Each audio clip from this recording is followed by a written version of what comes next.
Vamos a tratar un tema del que se habla poco en estos foros, pero que yo creo que es un tema importante, que es el tema de los reglamentos. Y antes de darle la palabra a la doctora Murley y al doctor Díaz, quisiera explicar por qué el tema es importante y por qué merece que le dediquemos tiempo, tanto en nuestro ejercicio profesional como en los procesos de modificación de la regulación del arbitraje en el país. Si uno mira el gran éxito que ha tenido el arbitraje internacional como método de solución de disputas, hay una serie de elementos que uno puede identificar como los que son responsables de ese éxito. Esos elementos tienen que ver con una armonización parcial de las regulaciones y con una unificación de algunas de las regulaciones también. Entonces, si uno mira, por ejemplo, la ley modelo que sacó la UNCITRAL en el año 85, modificada más adelante en el 2006, la ley modelo se ha convertido en un elemento importante de armonización de los sistemas de arbitraje. Cuando uno va, y de hecho es el referente, cuando uno quiere entender bien un determinado sistema de arbitraje y uno pregunta, lo primero que le dicen es ¿qué tanto se aparta ese país de la ley modelo? O le dicen a uno, es un país que adoptó la ley modelo y uno ya sabe cuáles son las implicaciones jurídicas que ello tiene. Esa armonización ha sido exitosa por muchas razones. Yo creo que una de las razones más importantes, y esto se lo he oído a varios expertos en el tema, es que es una ley que se preocupó por dejarle un margen de autonomía importante a cada uno de los países que la adoptaba en ciertos puntos que eran claves. A veces los esfuerzos por unificar y por armonizar, cuando son excesivos, hacen que a los países no les interesen porque tienen visiones distintas sobre elementos particulares que consideran importantes. En el caso de la ley modelo, por ejemplo, la deferencia a los conceptos locales de arbitrabilidad y de orden público han permitido que los países puedan unirse a ese sistema sin el temor de estar cediendo soberanía, lo dicen algunos, o de estar cediendo en algunas materias que consideran que deberían conservar, en las que deberían conservar independencia. Lo propio pasa con la Convención de Nueva York. Y si uno mira, hay un tercer grupo de regulaciones donde es importante entender como esa, digamos, equilibrio que tiene que haber entre tener unos sistemas medianamente uniformes, predecibles, pero suficientemente autónomos para que sirvan a las necesidades de una comunidad empresarial internacional diversa y compleja. Entonces eso nos lleva a los reglamentos de arbitraje. Cuando uno mira los reglamentos de arbitraje de los diferentes centros que administran arbitrajes en el mundo, uno empieza a encontrar ciertos elementos que son comunes, pero empieza a encontrar uno también diferencias importantes entre unos y otros, y esas diferencias son importantes para efectos de que el empresariado internacional pueda tener acceso a diferentes formas de resolver sus conflictos dependiendo de las necesidades que tenga cada empresa. Entonces, en ese contexto, si miramos lo que está ocurriendo en el país y en la región, pues tenemos básicamente un fenómeno que es la interacción de centros de arbitraje importantes en Latinoamérica que están empezando a competir y a formar parte, digamos, del escenario de administración de arbitrajes junto con centros de arbitraje internacionales. El centro de arbitraje que más arbitrajes administra en un año en el mundo hoy en día y tiene una presencia muy fuerte en la región es la Cámara de Comercio Internacional con sede en París. La Cámara de Comercio Internacional administra muchos arbitrajes en Latinoamérica y tiene un reglamento muy sofisticado que ha sido el producto de más de 100 años de experiencia y de estudios muy juiciosos que se hacen al interior de la Comisión de Arbitraje y de ADR que tiene la CCI, que es un órgano que funciona de manera, digamos, complementaria a la Corte de Arbitraje. Y cada vez que sale una modificación al reglamento es producto de la experiencia de la Corte, es producto de investigaciones que se hacen en las diferentes regiones a través de los comités nacionales y de los diferentes lugares del mundo para ir afinando y para ir mejorando el reglamento y para ir atendiendo las necesidades nuevamente de los usuarios. Y en ese contexto, los centros de arbitraje que existen en Latinoamérica, entre ellos el de la Cámara de Comercio de Bogotá, están también en un proceso permanente por ir afinando los procedimientos, afinando las reglas para atender necesidades de los usuarios en diferentes ámbitos, unos puramente logísticos, otros sustantivos. Entonces, es importante para los usuarios conocer los reglamentos, es importante saber que en esto no hay soluciones universales para todo el mundo. A ciertas circunstancias le conviene más un arbitraje pactado en un determinado centro, a otros les conviene más un arbitraje pactado en otro. Entonces, en el panel de hoy vamos a tener a dos expertos. La doctora Anne-Marie Murle, además de la presentación que se le acaba de hacer, es la presidenta de CCI Colombia, la Comisión Colombiana de la CCI, que es la que asiste tanto a la Corte de Arbitraje en algunos asuntos como a la Comisión de Arbitraje y ADR en otros, y al doctor Santiago Díaz de la Cámara de Comercio de Bogotá, quien conoce a fondo el proceso de modificación y, digamos, el proceso en que estamos de repensar el reglamento de arbitraje internacional del centro. Entonces, empiezo por preguntarle a la doctora Anne-Marie Murle, uno de los grandes temas, digamos, en el arbitraje internacional es la gran tensión que existe entre la confidencialidad que esperan las partes de su arbitraje y la transparencia. Porque si uno le pregunta a la mayoría de los usuarios del arbitraje internacional cuáles son las razones por las que lo utilizan, la confidencialidad siempre está entre las razones más importantes, pero el alcance de esa confidencialidad y, digamos, el grado en el que esa confidencialidad puede empezar a reñir con la transparencia es un problema complejo al que la Corte de Arbitraje y la Comisión de Arbitraje de la CCI le han dedicado mucho tiempo a estudiarlo. Entonces, le pregunto, doctora Murle, ¿qué medidas ha adoptado la Corte de Arbitraje para aumentar la transparencia en el arbitraje? Bueno, gracias, Alberto. Antes de dar respuesta a la pregunta, quiero darles un saludo, un agradecimiento a ustedes por estar aquí, muy especialmente mi agradecimiento al director del Centro de Arbitraje por la invitación y un saludo muy especial a los miembros de Junta Directiva de la Cámara que han acompañado juiciosamente todo este evento y que reflejan el apoyo de la entidad al arbitraje que para nosotros es tan importante. Alberto, como lo mencionabas, el tema de la transparencia y la confidencialidad genera inquietudes y la Corte se ha preocupado por adoptar medidas que favorezcan la transparencia porque considera que la transparencia da confiabilidad al sistema. Recientemente se han adoptado tres tipos de medidas. La primera tiene que ver con la comunicación de la motivación de ciertos tipos de decisiones que adopta la Corte.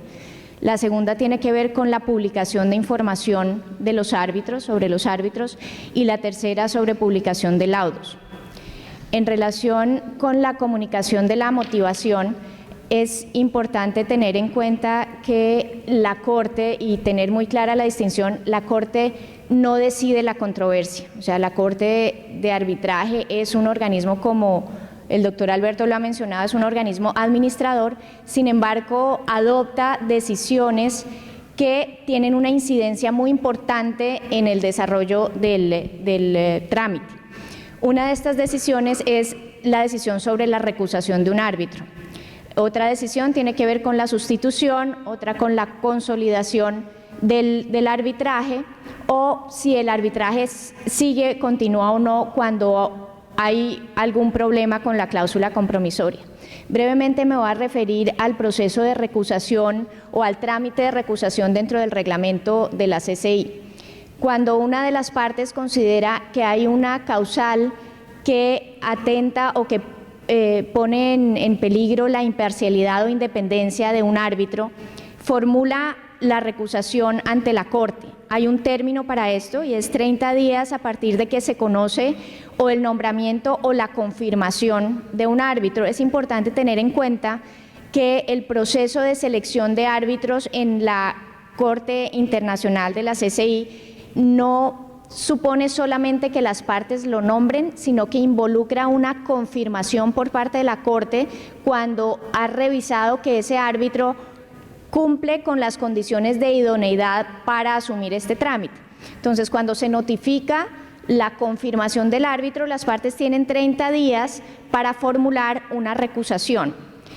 La Corte da un término razonable a los otros miembros del tribunal, si es el caso, o a las otras partes para que se pronuncien sobre esta solicitud de recusación y adopta su decisión. Las partes pueden,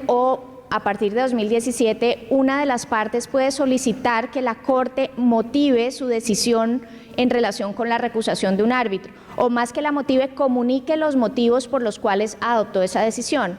Es importante tener en cuenta que esta solicitud debe plantearse antes o al momento en que se formula la recusación, o si es la otra parte, cuando se le ha dado plazo para pronunciarse sobre la recusación. Ahí le solicita a la Corte que comunique los motivos que dan lugar a su decisión sobre la recusación del árbitro.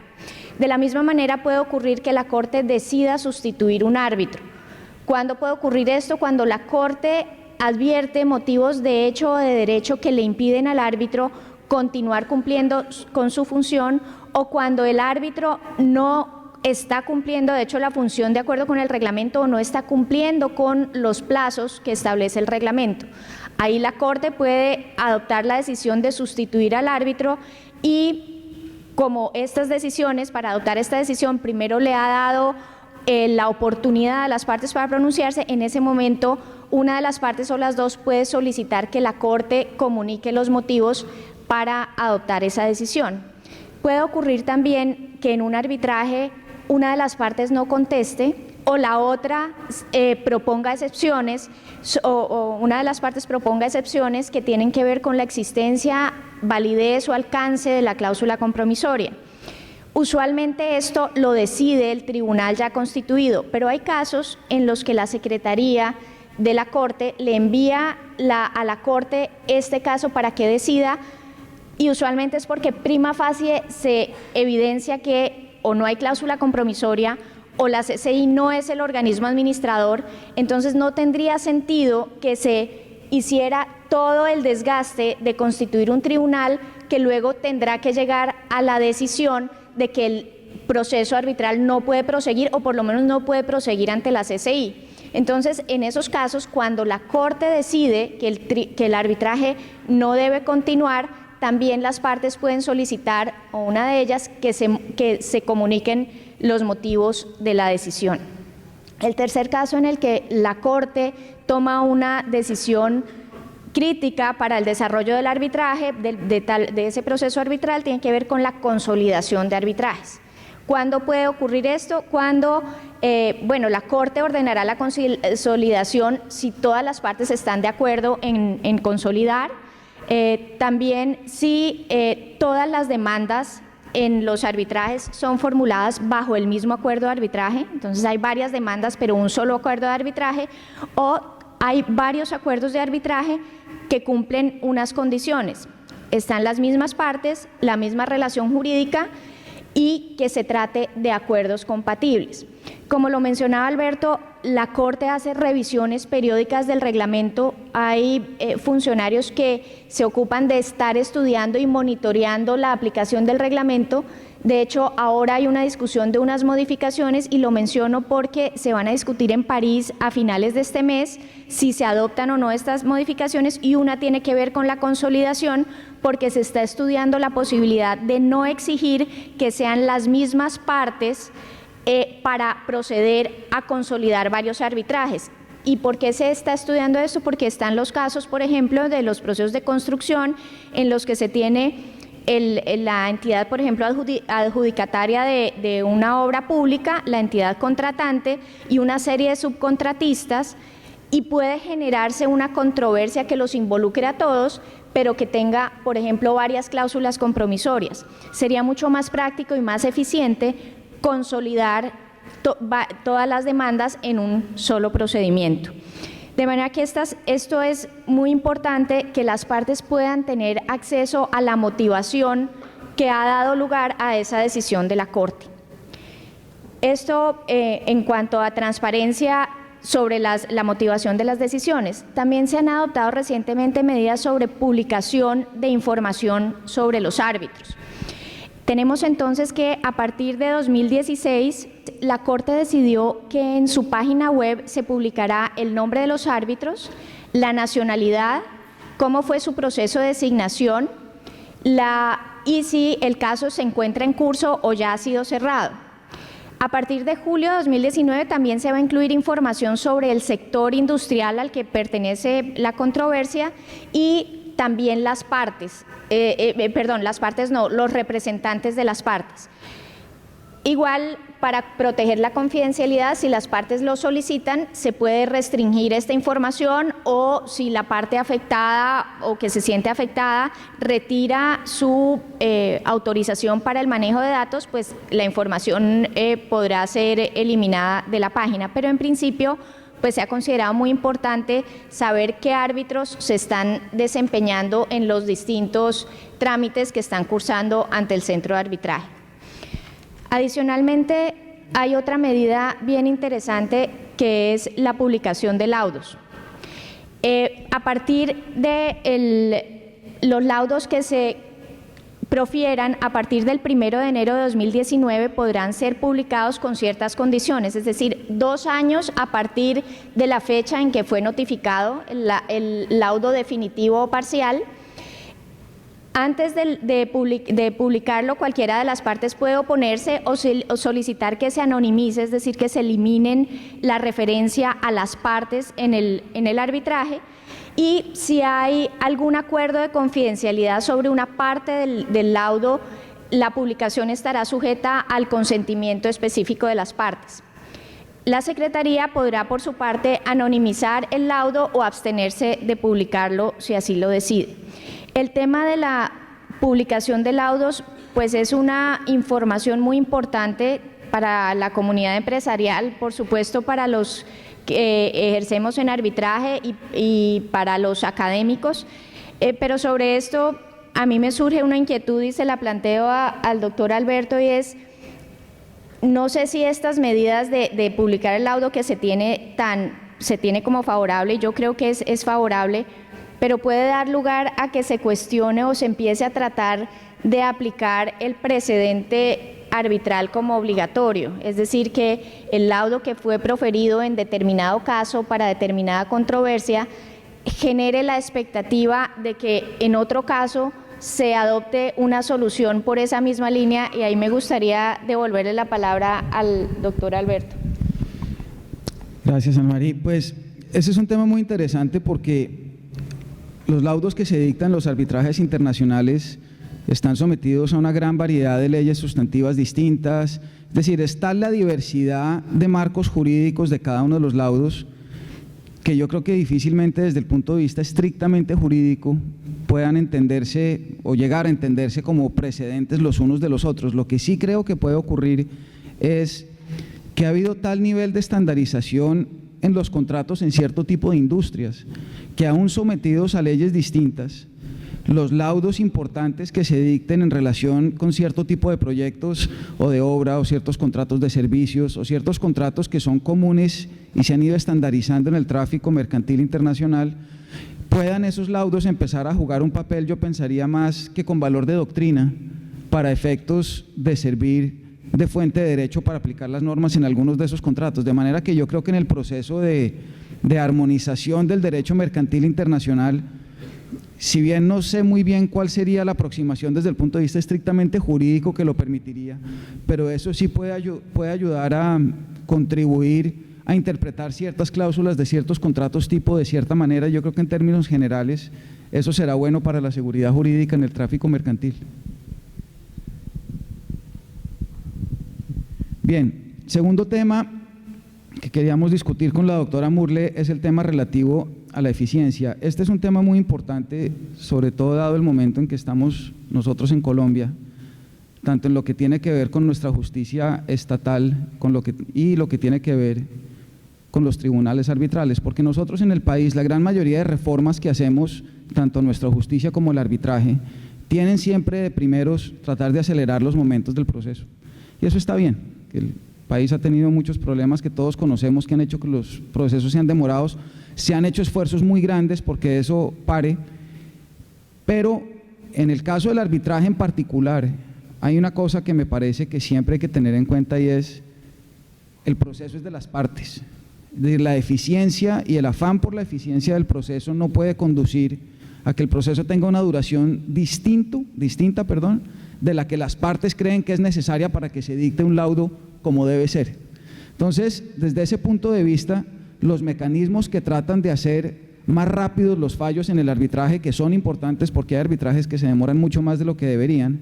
no deberían llegar, esa es mi opinión personal, hasta el punto de obligar a las partes a ajustarse a unos tiempos distintos de los que las partes de común acuerdo creen que son importantes. Entonces, digamos que un poquito dentro de ese marco,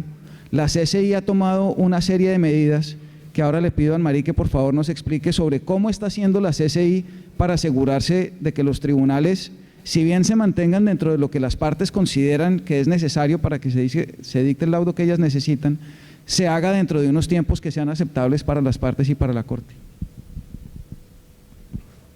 Sí, la Corte, consciente de que para la comunidad empresarial es importante obtener decisiones prontas, ha diseñado un procedimiento que lo ha denominado el procedimiento abreviado. El procedimiento abreviado tiene la particularidad de que el laudo debe ser proferido dentro de los 6 meses siguientes a la conferencia que se realiza para la conducción del procedimiento. Adicionalmente, está previsto para controversias en este momento que no superen los $2 millones. Se está estudiando en la modificación del reglamento que puedan ser tramitadas por el procedimiento abreviado, incluso controversias que ascienden a los $5 millones.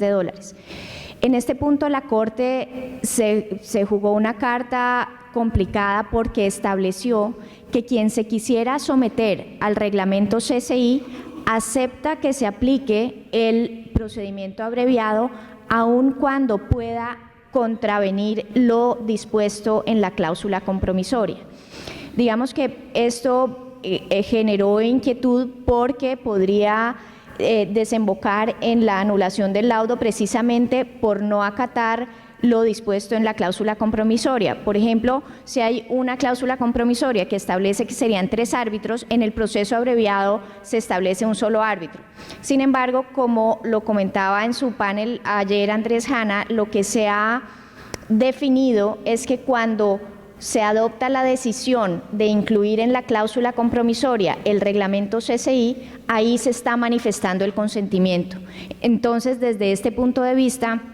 el hecho de que el reglamento establezca que se aplique el procedimiento abreviado independientemente de que se presenten algunas incongruencias o desacuerdos con lo que establece la cláusula compromisoria, en todo caso queda salvado por el hecho de que se aceptó incluir el reglamento en esa cláusula. Las disposiciones sobre procedimiento abreviado se aplican, como lo hemos dicho, cuando la cuantía de la controversia no supera los $2 millones y si pasa la reforma sería los $5 millones, o cuando las partes acuerden que se va a seguir este procedimiento abreviado. Las disposiciones sobre procedimiento abreviado no se aplican si el acuerdo se celebró antes de 2017, que fue la fecha en la que se introdujo en el reglamento esta modificación, o si las partes expresamente excluyeron en su cláusula compromisoria la aplicación del procedimiento abreviado, o si la Corte, a solicitud de una parte antes de la constitución del tribunal o de oficio, considera que es apropiado aplicar este procedimiento abreviado. El tribunal puede adoptar medidas, por ejemplo, restringir las solicitudes de producción de documentos, puede establecer, por ejemplo, que solamente va a fallar con base en documentos, puede restringir el número de testigos o de declaraciones, puede adoptar estas medidas a fin de cumplir con los términos que las partes han decidido acoger al aplicarse este reglamento abreviado. Un poco en relación con lo que decía Alberto, yo ahí tengo una inquietud y es que yo sí creo que todos estamos pues muy interesados en que los laudos se profieran en un corto tiempo. Sin embargo, lo que yo veo es que los apoderados en sus actuaciones, cuando empieza el procedimiento abreviado, no restringen por ejemplo, el número de escritos que deciden presentar. Entonces, en un procedimiento abreviado, que uno esperaría que solamente haya demanda y contestación, pues las partes acuerdan que haya demanda, contestación, réplica, dúplica, audiencia, opening, closing y escrito posaudiencia. Pero esperan que el árbitro deba proferir el laudo a los 6 meses cumplidos desde la conferencia de preparación del procedimiento. Entonces yo creo que sí hay un llamado a todos nosotros cuando estamos actuando como apoderados de parte a tratar de primero escribir más corto. Es mucho más difícil escribir cortico que escribir largo, es mucho más difícil concretar y enfocar los puntos que realmente debe debatir o debe decidir el tribunal. Entonces yo creo que debe haber una coherencia entre el interés en obtener un laudo pronto con las actuaciones y lo que acuerdan las partes durante el procedimiento. Adicionalmente, la otra medida que ha adoptado la Corte, muy importante y que ha tenido mucha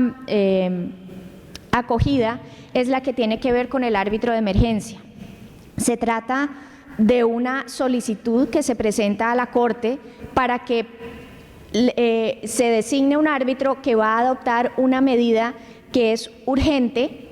y que no alcanza o no puede esperar hasta la constitución del tribunal. La solicitud debe contener la información sobre las partes, la descripción de las circunstancias que han dado origen a la petición y las circunstancias que tienen que ver con la controversia subyacente. Tiene que indicar por qué son urgentes las medidas y pues por supuesto debe haber un acuerdo de arbitraje que establezca que se aplica el reglamento ICC. Si la Corte considera que es procedente el otorgar o iniciar este arbitraje de emergencia, lo debe comunicar a la otra parte. La Corte debe nombrar el árbitro en 2 días y el árbitro de emergencia debe proferir la medida en 15 días a partir del momento en que recibe el expediente. Sin embargo, la parte que solicita la medida debe presentar una solicitud de arbitraje dentro de los 10 días siguientes a la fecha en que solicitó la medida cautelar. Es decir, debe en todo caso integrarse a un tribunal de arbitraje y este tribunal de arbitraje que se integre puede confirmar esta medida o puede modificarla. Se dan pues, cuando la Corte analiza sobre la procedencia de este arbitraje de emergencia, también revisa si las partes no han pactado en su cláusula compromisoria otro mecanismo para adoptar medidas de emergencia, porque si lo han hecho, pues no sería procedente este trámite del árbitro de emergencia.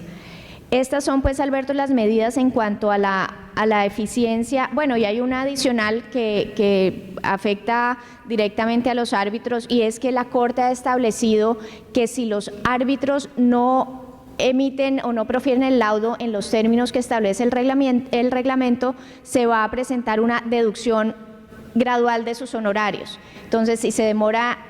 más tiempo, es una primera deducción de un porcentaje. Si todavía no lo emite en ese tiempo, se reducen aún más sus honorarios, y así para hacer que se cumplan los tiempos previstos. Estas, pues, las medidas en relación con la eficacia. Muchas gracias. Y ya para terminar, en lo que tiene que ver con el reglamento CCI, ¿cuáles son los aspectos del reglamento que lo hacen distinto de los demás, que son como distintivos en relación con los que tienen otros centros que administran arbitrajes internacionales? Pues hay 2 puntos específicamente que distinguen el reglamento ICC de los otros reglamentos: es el acta de emisión y el escrutinio del laudo. El acta de emisión es un documento que es bien importante porque es la hoja de ruta del arbitraje. Y el punto más importante del acta de emisión es definir en ese momento los puntos litigiosos que han sido sometidos a consideración del tribunal. Es un esfuerzo importante que deben hacer las partes cuando presentan su demanda y cuando presentan en la contestación las excepciones, de tener claridad sobre los puntos en los cuales va a versar, sobre los cuales va a versar la controversia. Ese es un importante esfuerzo que deben hacer pues, las partes y los proponen al tribunal, porque de ordinario cuando el tribunal está redactando el acta de emisión le solicita a las partes que le indiquen cuáles son esos puntos que consideran que deben ser resueltos por el tribunal, y por parte del tribunal para hacer un estudio preliminar pero muy profundo sobre qué es lo que va a tener que decidir dentro del trámite.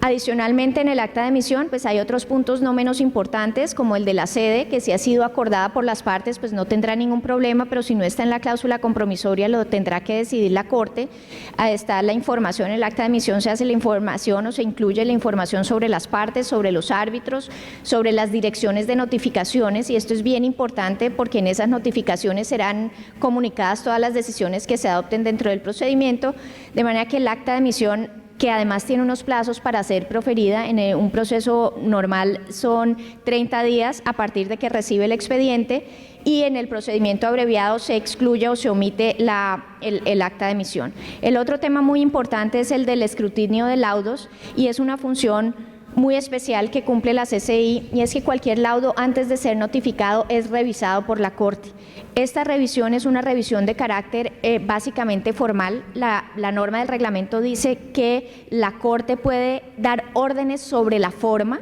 y puede dar recomendaciones sobre el fondo.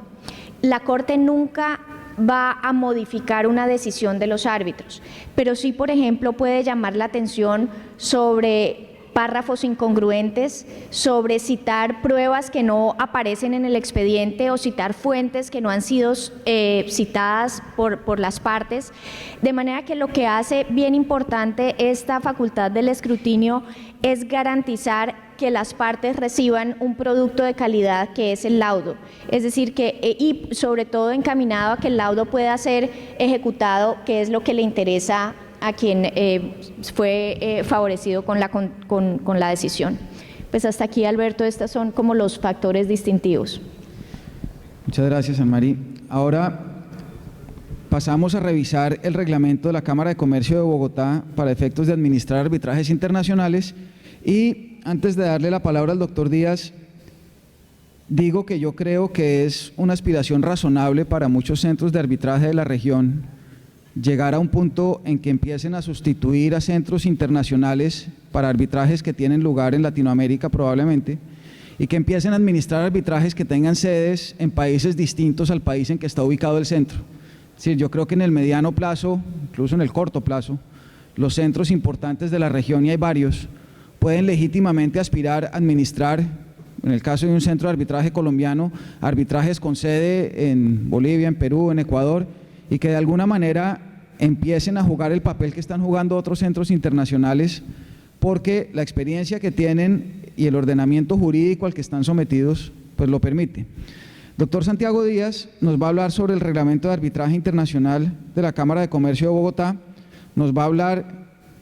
fundamentalmente sobre el rol que tiene el reglamento, sobre las notas de práctica y los manuales, que son una herramienta muy importante porque le dan flexibilidad a la regulación del arbitraje, es decir, son algunos cambios que se le pueden hacer a las regulaciones sin necesidad de modificar el reglamento como tal, y nos va a hablar también sobre cuáles cambios se considera realizar para mejorar el proceso en materia de administración de arbitrajes internacionales. Doctor Díaz. Bueno, muy buenos días a todos, muchas gracias. Me es muy grato participar en esta nueva edición de nuestro ya tradicional Congreso de Arbitraje Internacional de la Cámara de Comercio de Bogotá. Yo quiero, digamos que antes de entrar en algunas de las cuestiones que nos plantea el moderador, compartir unas líneas muy generales sobre el rol del reglamento, de cualquier reglamento en arbitraje internacional. Y esto es especialmente útil cuando se parte, digamos, de una visión comparada, como por ejemplo la que puede tener uno viniendo del arbitraje nacional colombiano,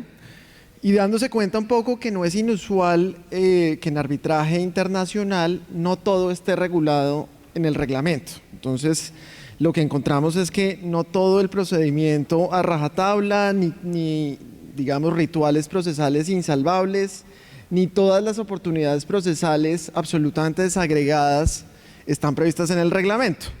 El reglamento en arbitraje internacional es en esencia una carta de navegación, donde si bien hay unos artículos que no son de libre disposición, en su mayoría lo que se pretende es orientar la conducción del arbitraje internacional bajo la administración, obviamente, de una institución arbitral específica, pero con el complemento de otras herramientas o documentos como los que mencionaba justamente el moderador, como disposiciones optativas, notas de práctica, protocolos que nutren, digamos, esas propias disposiciones reglamentarias para profundizarlas y para suplementarlas. Entonces, por ello, en arbitraje internacional, las partes y los árbitros, además de regular, digamos, su propio procedimiento en una orden procesal, pues consideran no solo lo previsto en el reglamento, sino además la compilación de experiencias previas ante esa institución arbitral y pues porque en alguna medida grande digamos que son reflejo de la práctica internacional ante ese centro específico. Entonces, cuando uno comprende que el rol y el contenido del reglamento en arbitraje internacional es diferente, pues empieza a valorar, digamos, esta clase de documentos como las notas de prácticas y demás.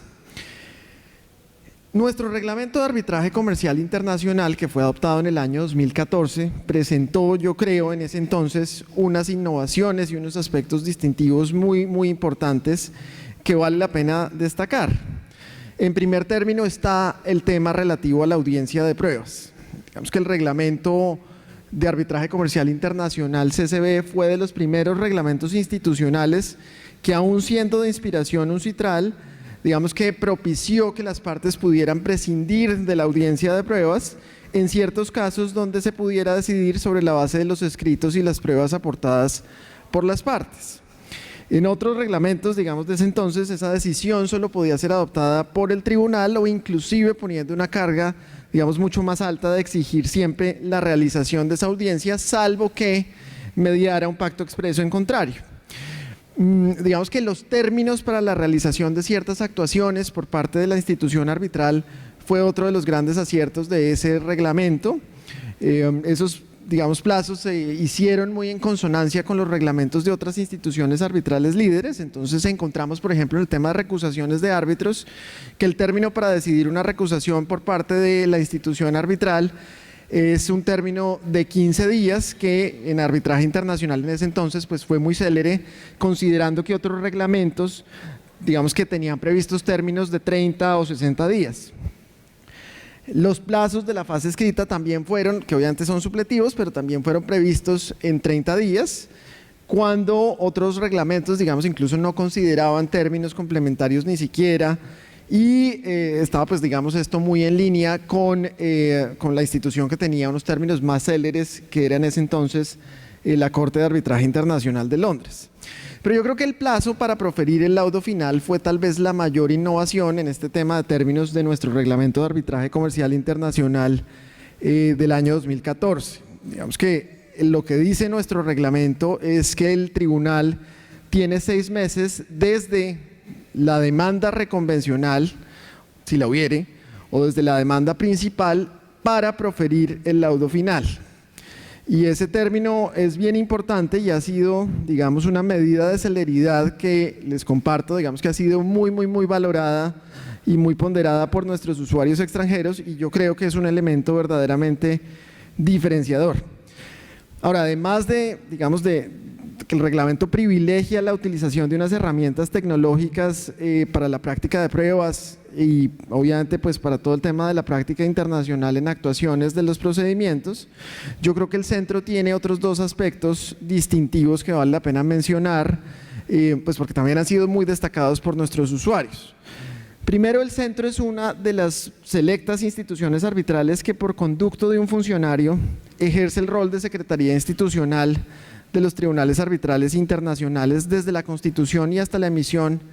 de la corrección al laudo final, y eso, digamos, que no es usual en comercial internacional, siendo muy usual en arbitraje internacional de las inversiones,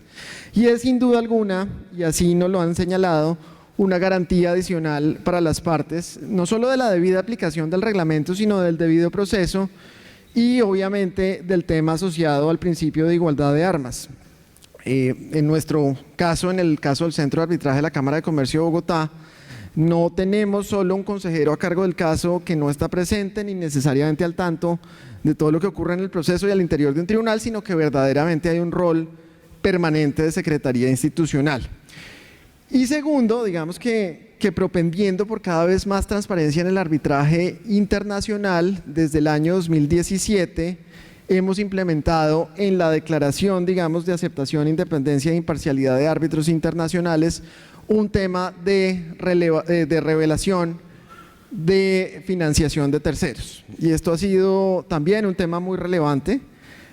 porque precisamente hemos sido de las primeras instituciones arbitrales, tal vez la segunda en el mundo, que empezó a preguntar esto desde el primer momento para garantía de las partes. Entonces yo creo que eso ha sido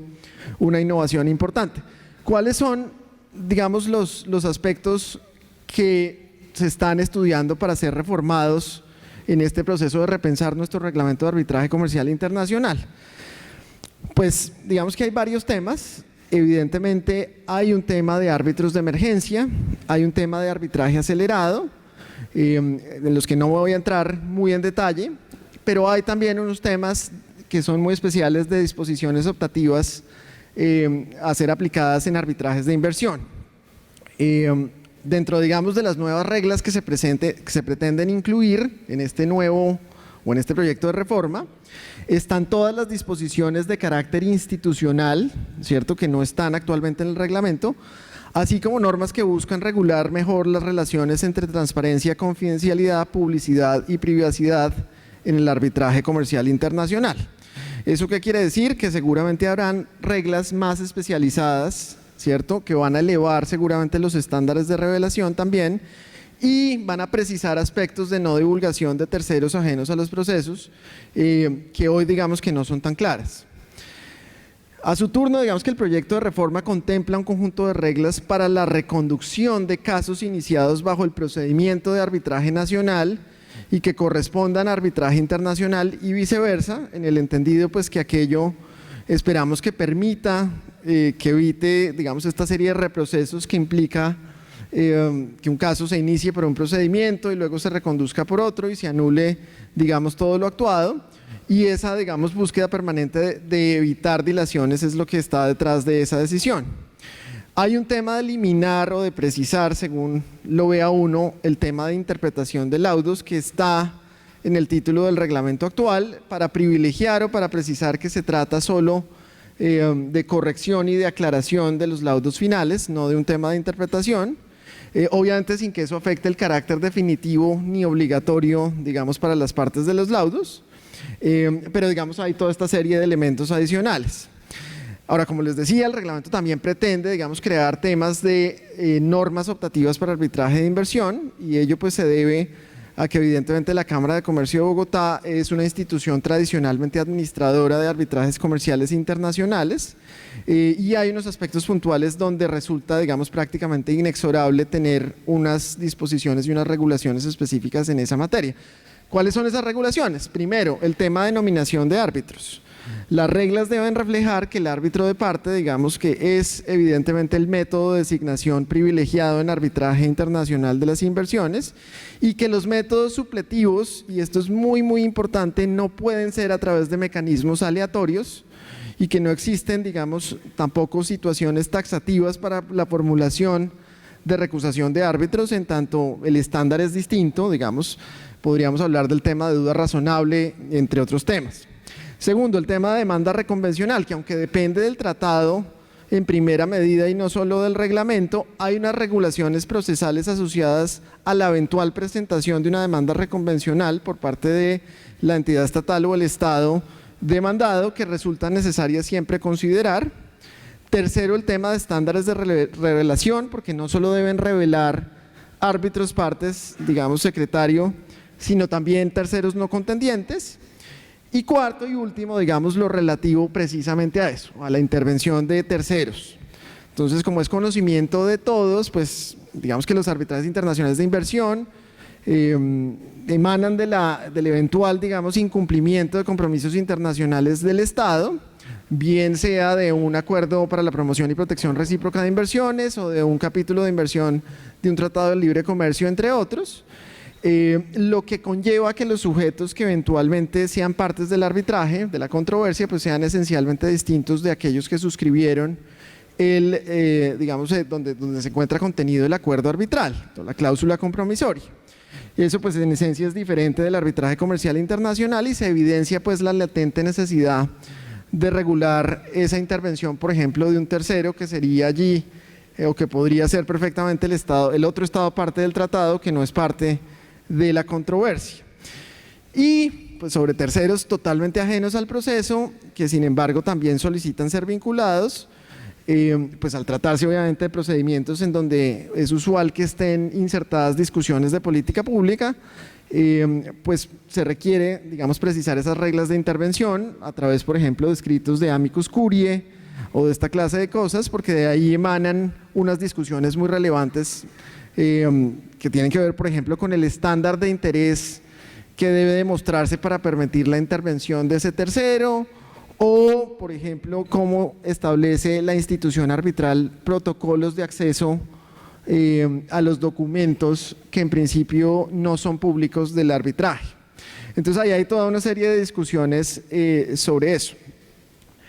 Bueno, hasta ahí el proyecto de reforma. Quiero hablarles ahora tal vez del desarrollo más reciente del arbitraje internacional del Centro de Arbitraje y Conciliación de la Cámara de Comercio de Bogotá, y es el que tiene que ver con notas de práctica que mencionábamos al principio. Se han expedido 3 notas de práctica. Estos instrumentos se encuentran consignados, se encuentran publicados en la página web del centro, en la sección de arbitraje internacional, y están dirigidos principalmente a nuevos usuarios y operadores, partes y árbitros de arbitrajes internacionales del centro, a partes y representantes de arbitrajes internacionales bajo el reglamento de arbitraje UNCITRAL, y a interesados en general en las prácticas de administración del centro. Nuestras nuevas guías, notas de práctica y manuales pues pretenden introducir y explicar, digamos, que varios de los temas que se han discutido estos 2 días de una forma mucho más sencilla y amigable, bien sea para conocer un poco más del proceso de arbitraje internacional del centro o para aclarar o profundizar las disposiciones contenidas en nuestro reglamento y en el reglamento UNCITRAL cuando sean casos administrados por el centro. Entonces, ¿cuál es la primera de estas guías? Digamos que ha sido pensada digamos como una guía muy sencilla y muy didáctica, digamos que recoge cuáles son las principales actuaciones y etapas del procedimiento de arbitraje internacional y está principalmente, digamos, dirigida a suplir esa necesidad que nos han manifestado algunos de nuestros operadores en arbitraje nacional, en amigable composición y otros servicios del centro, que no están necesariamente familiarizados con cómo se conduce ordinariamente el arbitraje internacional, a cargo de quién están las responsabilidades o las actuaciones y cómo es esa interacción entre el tribunal y el centro, que es esencialmente distinta de lo que ocurre en arbitraje doméstico. Lo que también tiene un impacto obviamente en cómo se distribuyen las cargas principales. Es, digamos, una guía muy completa, no solo incluye administración y conducción, sino también unos temas de procedimiento que son verdaderamente relevantes por su desagregación en etapas. La segunda de las guías es un manual de las actuaciones que adelanta el centro en los arbitrajes internacionales que administra bajo su reglamento. Y ese manual, digamos, que se divide en 5 secciones, que obviamente pues consultan el orden del reglamento, fase escrita, fase oral, y cierre de instrucción, laudo y algunos aspectos que son transversales a todo el procedimiento, incluyendo, digamos, todo el tema de cómo es la calificación in limine que realiza este centro de arbitraje, digamos, para los temas asociados al registro de un nuevo caso y demás. Y digamos temas asociados también a aspectos transversales, por ejemplo, de protección de datos personales, regla de recepción de correspondencia, cuando se entiende un escrito recibido cuando es por medios electrónicos y toda esta clase de precisiones que son especialmente útiles en los casos, o que hemos visto que son especialmente útiles en los casos concretos. Y la tercera guía, de la que quiero hacerle particular énfasis, es nuestra nota de práctica, nuestra guía de iniciación de procedimientos de arbitraje internacional bajo el reglamento de arbitraje de la Comisión de las Naciones Unidas para el Derecho Mercantil Internacional, o reglamento UNCITRAL, ante el centro. Como es de conocimiento general, o como creo que ha sido de conocimiento general, lo hemos publicitado mucho. El centro, además de administrar procedimientos bajo su propio reglamento de arbitraje comercial internacional, administra también desde el 2017 procedimiento bajo las reglas UNCITRAL. Yo creo que es un honor decir que somos de las pocas instituciones arbitrales en América Latina que han administrado arbitrajes internacionales bajo ese reglamento ya, incluso todas partes extranjeras, no solo con sede en Bogotá, sino en otras jurisdicciones. Y casualmente una de las cosas que solicitaron cuando llegó el primer caso pues fue esta guía o manual de iniciación, porque como sabemos el reglamento UNCITRAL está pensado para arbitrajes ad hoc. Entonces la parte de iniciación, que es ante la institución arbitral, no ante un tribunal, pues requiere de una precisión particular. Entonces allí, por ejemplo, lo que se indica que ocurre, pues qué puede ocurrir cuando una institución arbitral se rehúsa a registrar un caso bajo unas causales específicas, cómo es el tema del apoyo secretarial del centro, digamos, cómo es la regulación de honorarios de los árbitros, por ejemplo, en ausencia de un marco tarifario, el reglamento UNCITRAL no lo tiene, y cómo es el tema de los mecanismos de designación cuando el centro obviamente también es la autoridad nominadora y no se acude a la autoridad nominadora residual, que es la Corte Permanente de Arbitraje. Entonces, todos estos temas y pues muchos más están allí relacionados. También hay temas sobre la vinculación de terceros al arbitraje internacional y un aspecto que ha sido muy importante de práctica nuestra en estos casos que les refiero, y es cómo son los procedimientos de notificación de entidades estatales extranjeras